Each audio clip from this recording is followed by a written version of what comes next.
हर हर महादेव। नमस्कार, स्वागत है आपका हमारे इस नए वीडियो में एक महत्वपूर्ण विषय के साथ। आज हम बात करने वाले हैं दिनचर्या के दूसरे भाग के बारे में। जैसा कि पिछले वीडियो में हमने जाना कि सुबह उठकर हमें क्या करना चाहिए, और अब हम इस वीडियो में जानेंगे इसके पश्चात के कार्य। सर्वप्रथम हम बात करते हैं इस श्लोक के बारे में जो हमें अति सुंदर मनोवैज्ञानिक धारणा प्रदान करता है। तो चलिए पहले हम आपको श्लोक सुना देते हैं। कर्म कालेऽपि सर्वत्र स्मरेद् विष्णुं हविर्भुजं तेन स्यात् कर्म संपूर्णं तस्मै सर्वं निवेदयेत्। अर्थात हे प्रभु परम पिता, मेरा आपसे अनुग्रह है, निवेदन है कि किसी भी कार्य को करते समय तथा सर्वत्र मैं आपका स्मरण करता रहूं और आप मेरे सभी कार्यों को भली प्रकार पूरा करें और मेरे जीवन के इस महत्वपूर्ण दिन को सुगम बनाएं। इसी को ही हम अजपा जप कहते हैं। तो चलिए जानते हैं अजपा जप के बारे में, जो सभी के लिए तथा प्रभु कृपा पाने के लिए सुंदर, सरल तथा महत्वपूर्ण कर्म है। न जप्यते नोच्चार्यते अपितु श्वास प्रश्वासयोर्गमनागमनाभ्याम संपाद्यते। बिना जपे, बिना उच्चारण किए, केवल श्वास के आवागमन से जो जप संपूर्ण हो उसे हम अजपा जप कहते हैं। प्रमाणार्थ ये श्लोक सुनिए। उच्चारति स्वयं यस्मात् स्वदेहावस्थितः शिवः तस्मात् तत्त्वविदां चैव स एव जप उच्यते। अर्थात श्वास प्रश्वास मतलब सांस लेना तथा सांस छोड़ना, इसके द्वारा हंसः सोहम, इसके बारे में हम आगे बात करेंगे, के रूप में शरीर स्थित ब्रह्म का ही उच्चारण होता रहता है। इसे ही तत्ववेत्ता उत्तम जप कहते हैं। अब बात करते हैं अजपा जप करने के लिए क्या विधान है, उसकी विधि जानते हैं। आप सभी जानते हैं कि मानो मनुष्य का शरीर तथा जीवन कितना महत्वपूर्ण और दुर्लभ है। यदि हम शास्त्रों के अनुसार चलकर इसका उपयोग करें तो हम ब्रह्म को अर्थात प्रभु को भी प्राप्त कर सकते हैं। ईश्वर प्राप्ति के लिए शास्त्रों ने बहुत से साधन बतलाए हैं। उनमें से सबसे सुगम तथा साधारण साधन अजपा जप ही है। तो चलिए एक अजपा जप के बारे में आपको एक महत्वपूर्ण श्लोक सुनाते हैं। अजपा नाम गायत्री योगिनां मोक्षदायिनी तस्याः संकल्पमात्रेण जीवन मुक्तो न संशयः। इस साधन से हमें जान पड़ता है कि भगवान की हम पर कितनी अनुकंपा है। 24 घंटों में एक भी क्षण व्यर्थ नहीं जाता अजपा जप का संकल्प करने से। चाहे हम जाग रहे हों, स्वप्न में हों या फिर सुषुप्ति में हों। सुषुप्ति का अर्थ है गहरी नींद या गहन साधना तथा ध्यान की अवस्था। प्रत्येक स्थिति में हंसः का जप श्वास क्रिया द्वारा अनायास होता ही रहता है। पीछे आपने देखा होगा हंसा सोहम। तो चलिए जान लेते हैं हंसा सोहम के बारे में और आपकी इस जिज्ञासा को पूर्ण कर देते हैं इस श्लोक के द्वारा, जो इस प्रकार है। उच्छ्रवासश्चैव निश्वासो हंसः इत्यक्षरद्वयम् तस्मात् प्राणस्थ हंसाख्य आत्माकारेण संस्थितः। अर्थात यहाँ हंसः परमात्मा की उपाधि है, जिसका कारण है कि ईश्वर जीवों अर्थात प्राणियों के भटकाव का हनन करते हैं। गीता का सूत्र कहता है, सुनिए, हन्ति जीव संसारमिति हंसः। आप सब जानते हैं कि भगवान विष्णु ने हंस का भी अवतार लिया था। ये तो हुआ हंसा का मतलब। अब जानते हैं सोहम क्या है। तो जो मन को हृदय स्थान पर एकाग्र करने से श्वास भीतर जाने के साथ सो की, रुकने के साथ आ की, बाहर निकलने के साथ हम की ध्वनि होती है। इन तीनों ध्वनियों को ध्यानपूर्वक सूक्ष्म कर्णेंद्रियों से सुनने का प्रयत्न करना चाहिए। शुरुआत में यह शब्द बहुत मंद, अस्थिर तथा न्यूनाधिक होता है, परंतु अभ्यास से ये ध्वनि पूर्ण रूप से सुनाई देने लगती है। यह विधि योग साधना में बहुत ही महत्वपूर्ण होती है। पुनः हम वापस चलते हैं अपने मुख्य विषय अजपा जप करने के विधान के बारे में। तो हमें अजपा जप शुरू करने के लिए प्रातः स्नान आदि से निवृत्त होकर अजपा संकल्प करना चाहिए। अब आप कहेंगे कि हमें तो संकल्प आता ही नहीं, तो संकल्प हम कैसे करें? मैं बता दूं, जिन्हें नहीं आता वो ईश्वर से प्रार्थना करते हुए कहें कि हे प्रभु, मैं आपके नाम का जप प्रारंभ कर रहा हूं, जो आप ही को समर्पित है। अन्यथा आप अपने शब्दों में भी कह सकते हैं। तत्पश्चात जिन्हें आता है वो हाथ में 3 आचमनी जल लेकर संकल्प करें, जप करें।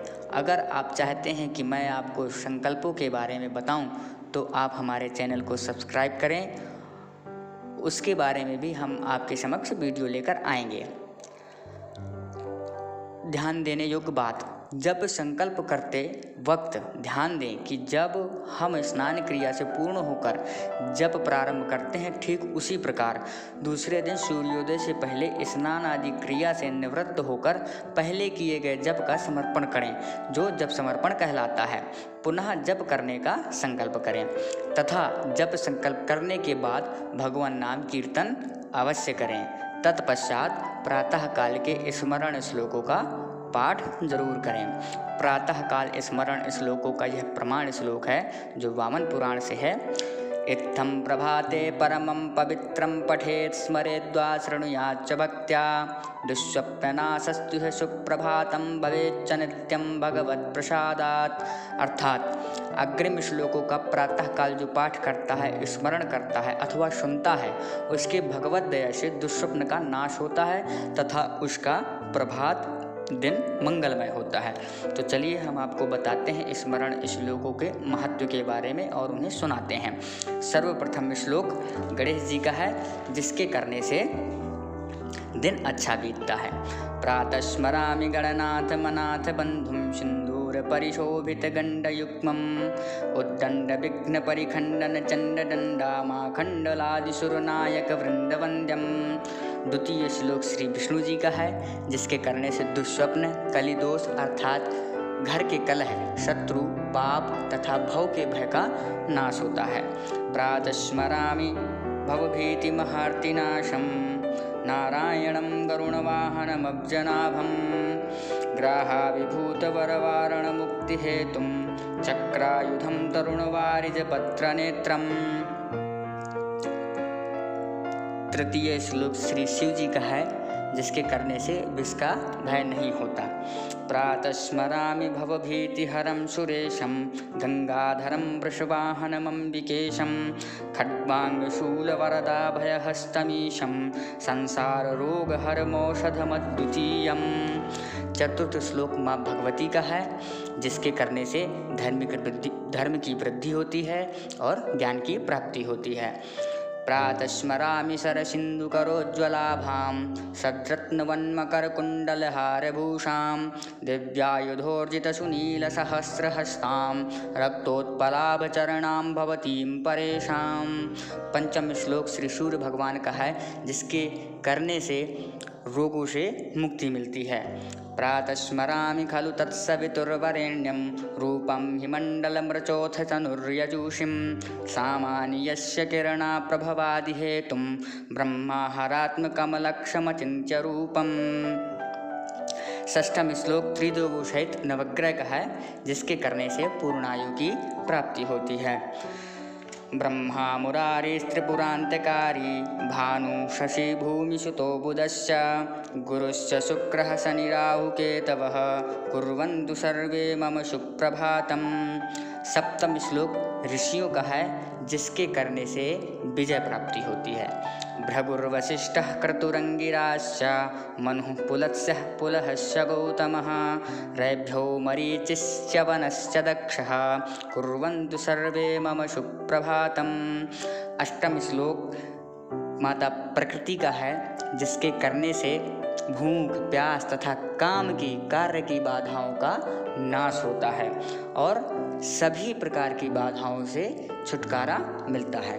पृथ्वी सगंधा सरसास्तथापः स्पर्शी च वायुर्ज्वलितं च तेजः नभः सशब्दं महता सहैव कुर्वन्तु सर्वे मम सुप्रभातम्। नवम तथा अंतिम श्लोक सनत कुमार आदि का है, जिसके करने से निर्धनता का क्षय होता है। सनत कुमारः सनकः सनंदः सनातनोऽप्यासुर पिंगलौ च सप्तस्वराः सप्तरसातलानि कुर्वन्तु सर्वे मम सुप्रभातम्। सप्तार्णवाः सप्तकुलाचलाश्च सप्तर्षयो द्वीपवनानि सप्त घोरादिकृत्वा भुवनानि सप्तः कुर्वन्तु सर्वे मम सुप्रभातम्। मुख्यतः एक बात मैं कहना चाहूँगा, अगर आप निष्कामना रहित हैं फिर भी आपको इन श्लोकों का पाठ तथा स्मरण जरूर करना चाहिए। और उन विद्यार्थियों को भी मैं कहूँगा कि उन्हें इन प्रातःकाल स्मरण श्लोकों का पाठ अवश्य करना चाहिए, प्रतिदिन करना चाहिए। अगर आप पूरे श्लोक नहीं पढ़ सकते या उतना आपके पास वक्त नहीं है तो आप अपने इष्ट के अनुसार किसी एक श्लोक का चयन करके उसे अवश्य पढ़ें। अंत में मैं एक बात कहना चाहूँगा उन माता पिताओं से जिनके बालक अभी अभी विद्या अध्ययन के लिए जा रहे हैं या अभी छोटे हैं और उन्हें बोलना लिखना पढ़ना आने लगा है, उनके लिए ये सभी कार्य अति उपयोगी साबित होंगे। अतः मेरा निवेदन है कि आप उन्हें इनका ज्ञान अवश्य कराएं।